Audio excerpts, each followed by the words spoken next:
السلام عليكم معلن wanaagsan isku soo noqod wanaagsan maanta waxaynu qaadan doonaa baadeeni physiology 10kii 12aad 10kaan maanta waxaynu ku baran doonaa systemic physiology khaasatan system caan ah oo loo yaqaan respiratory physiology waxaan rajeynayaa dhamaadka 10kaani inaad ila gaari doontid biidnilaahi jalla wa ala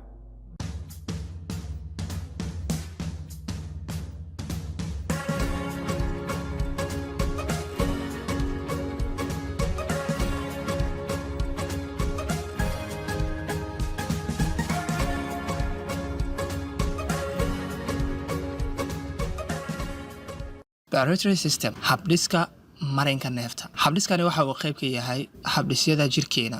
Habdhiskani loo yaqaano respiratory systemka waa shabakad xubno iyo nudayaal kuwaas oo ka caawiya inaad neefsatid. Waxayna ka kooban yihiin marin hawo oo loo yaqaan airways, sambabadii oo ah lungski iyo xididada dhiigga oo ayagana ka qayb qaata systemkani inuu shaqeeyo. Physiology of respiration. Physiology ahaan neefsashada ama respirationka waxaa loo yaqaanaa habka hawooyinka la isugu bedelo jirka gudihiisa. Waxaa loo yaqaanaa respiration. Waxa ayna leedahay 3 step.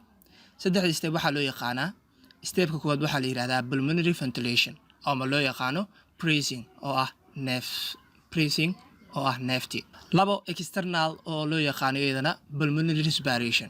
External respiration oo loo yaqaano pulmonary respiration. iyo qaybta saddexaad oo ah internal ama tissue respiration. Pulmonary ventilation kadaynu fiirino waa inhalation, inflow iyo exhalation oo outflow oo ah in neef la qaato inhalation ah iyo in neef la iska qaado exhalation ah iyo isbedelka hawada inta u dhaxayso lagu bedelo jawiga iyo alveolaha ku jira sambabada. Qodobka labaad oo ah external ama loo yaqaano pulmonary respiration isagana waa isbedelka haweed ka dhaca inta u dhaxayso alveolaha ku jira sambabada iyo dhiigga ku jira capillariska sambabka kuwaas oo mara membrane-ka loo yaqaano respiratory membrane. Xubka loo yaqaano respiratory membrane-ka process-kan markaynu ka hadlayno loo yaqaano pulmonary respiration xididada capillariska ee sambabka uu leeyahay waxa ay heli doonaan oxygen waxayna dhumin doonaan carbon dioxide. Qodobka saddexaad waxaa loo yaqaanaa internal ama tissue respiration oo ah neefsashada ka jirta jirka gudihiisa.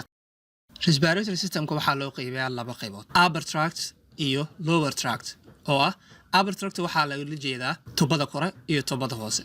Tubada kore waxaa ku jira sanka, dhamxanaga iyo structure kale ee la xiriira.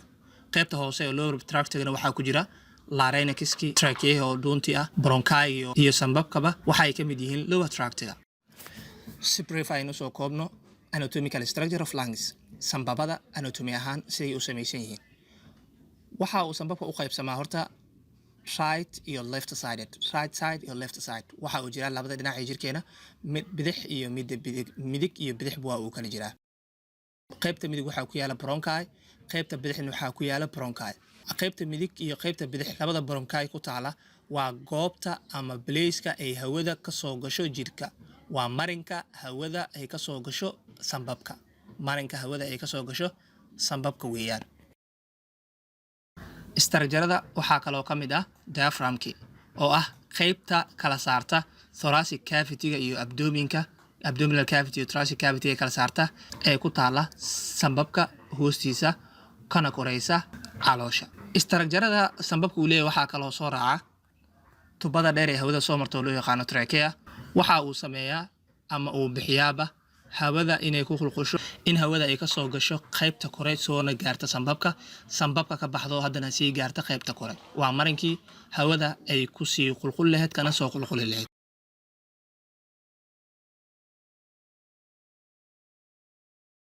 Respiratory system functions shaqooyinka habdhiska marinka uu qabto. Shaqada asalku ama asaasiga waa in la helo oxygen si loogu isticmaalo ay u isticmaalaan unugyada jirkeena lagana saaro jirkeena carbon dioxide-ka kaasoo ay soo saaraan unugyada. Shaqooyinka kale uu qabto marka waxaa ka mid ah midaasi waa shaqada basic ah. Shaqooyinka kale uu qabto waxaa ka mid ah in jirka uu ku quudiyo oxygen kana saaro carbon dioxide, in la filtreeyo hawadii la qaatay in la filtreeyo oo la nadiifiyo, in la soo saaro cod oo ah phonation, in cod la soo saaro waxaa ka qayb qaata systemkani. Waxa uu nadiifiyaa jirka uu ka nadiifiyaa biyaha ku batay iyo kulka ku batay jirkaba waa uu soo nadiifiyaa. Waxa kale uu qabtaa oo ah shaqada shanaad in uu kontrolo pH of the body ama blood pH inuu kontrolo ama uu maamuloba heerkulka pH-ka oo ah acidity-ga iyo alkaline-ka uu leeyahay dhiigeena inuu kontrolo in uu ku haayo heerkii loogu talagalay oo ah 7.35 ilaa 7.45 inuu ku haayo ayaa loogu talagalay. Breathing, neefsashada ama pulmonary ventilation-ka waxay ka kooban tahay labo wareeg. labadaas wareeg oo kala ah inhalation oo ah neef qaadashadii iyo exhalation oo ah neef saaridii. Inhalation waxaa kaloo loo yaqaanaa inspiration oo ah in neef la qaata waa draws gases into the lungs in ay soo galaan ama lagu soo daro sambabka hawo. Exhalation oo iyadan loo yaqaano expiration oo ah in si xoog ah looga saaro hawadii ku jirtay sambabka loona tuuro dibadda.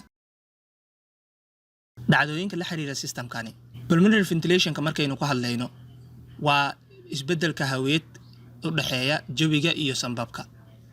External respiration ayaa ka mid ah dhacdooyinka kale isagana waa isbeddelka hawo ee ka dhaco inta u dhaxayso alveolaha oo ku jira sambabka iyo xididada loo yaqaano capillaries-ka oo uu leeyahay sambabka. waxaa kale oo ka mid ah dhacdooyinka respiratory-ga ama systemkani uu leeyahay internal respiration. Internal respiration-ka waa isbeddelka hawo uu isugu bedelayo inta u dhaxayso capillaries-ka systemiga ee jirka wareega iyo unugyada nudayaasha jirkeena. maamulidda neefsashada la maamulo neefsashada waa xaddiga iyo neefta loo baahnaan karo dalabkiiba. ujeedada regulationka loo maamulona waa intaan ayaa loo maamula ujeedooyinka loo maamulo hawadana waa intaani.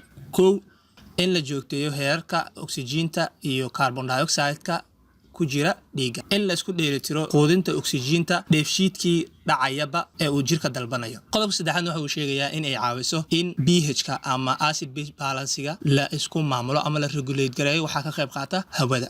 Mechanism of regulation of respiration.